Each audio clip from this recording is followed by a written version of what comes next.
They always said Anna married into money.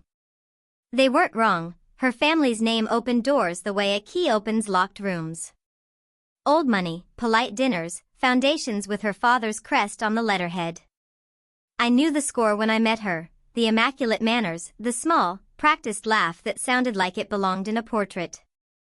Still, for a long time I thought I'd married the person behind the silver spoons, not the spoons themselves.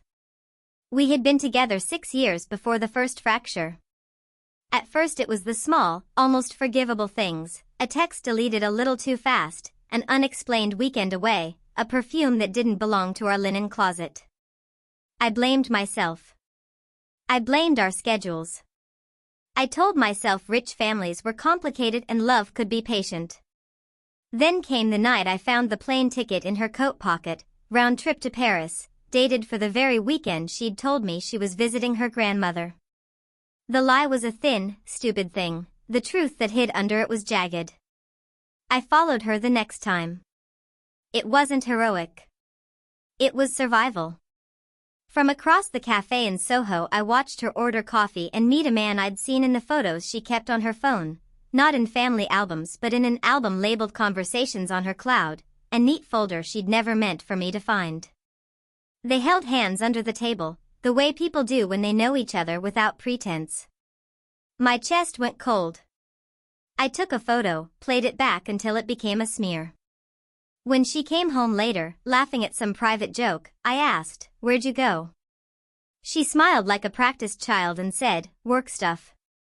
You know how it is. I wanted to rip her mouth open and let the truth tumble out. That night she cried.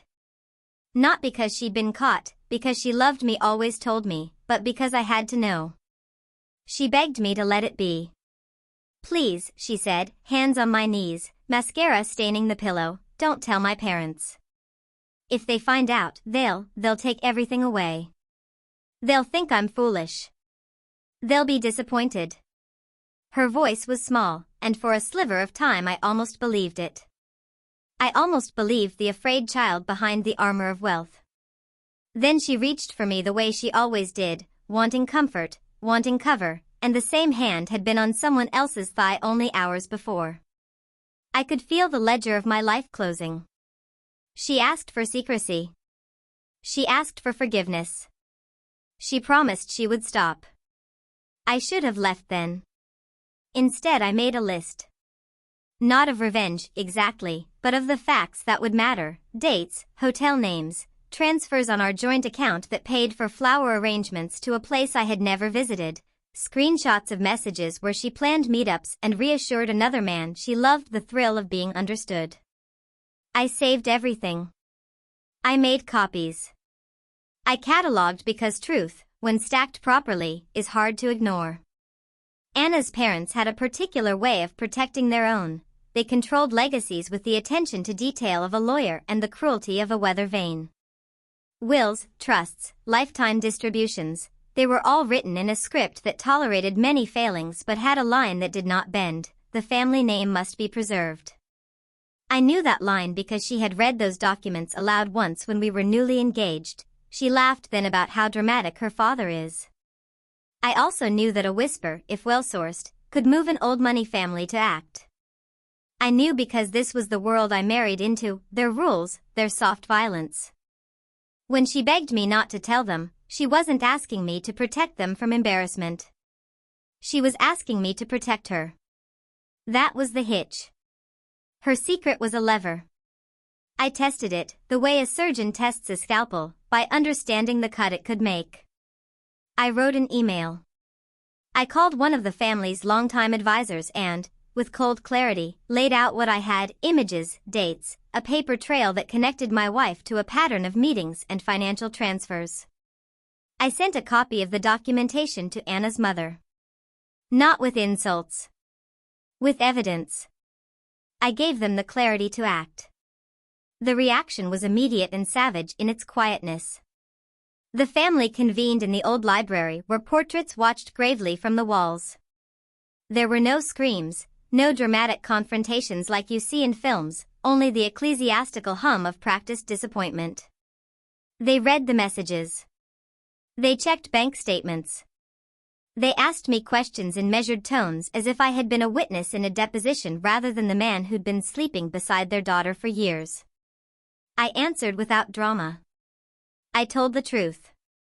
Within a week Anna was told, politely and with the sort of gentle cruelty they reserve for breaking expensive glass, that her access to certain trusts would be frozen pending review. The family lawyer framed it as concern for the financial stewardship of a name. In family terms, she disappointed them. Disappointment in that house translates to fiscal consequences. It is not merely an emotion but a policy. She lost the annual distribution that had paid for the townhouse, the art lessons for Lily, the summer home by the lake. She was, in shorthand, stripped. When she found out who had told them, she came to the house in the middle of the night, keys abandoned on the table. She stood in the doorway, the rain making halos around her hair, and begged like a woman reduced to a single note. "Please," she said, the same word she had used before. "Please don't take this away from me.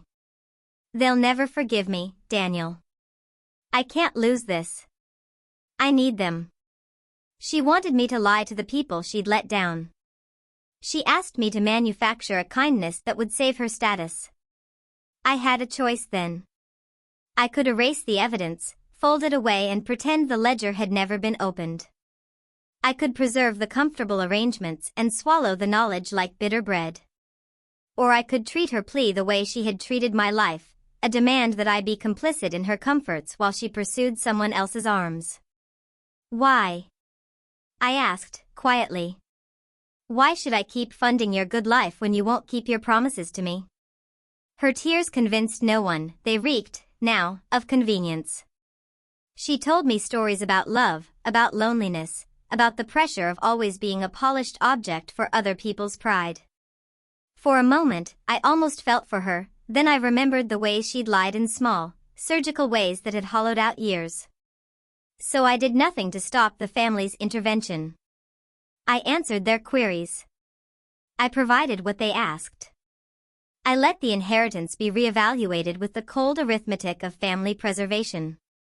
The moment the transfer letters came, rescinding access and rerouting funds back into accounts out of her reach, Anna crumpled like something that had been held too long in a hand and then dropped. They say revenge is messy. What I did felt, in practical terms, surgical and tidy. I wasn't interested in cruelty for its own sake. I wanted a consequence that matched the betrayal. Stripping her of the inheritance was not about poverty or spite, it was about removing the safety net she'd used to insulate her choices. It was about making her live with the fallout of her own decisions, as I now had to live with mine. Afterwards she left. Not dramatically. She packed a bag, left her ring on the table, and walked out into the rain with the same calm that she had once used to order our future. There was a brief flurry of social calls, awkward inquiries from neighbors who had always admired the family. She tried to reconcile with them, to plead her way back in, but old names and older rules are not easily softened. I don't pretend I was noble.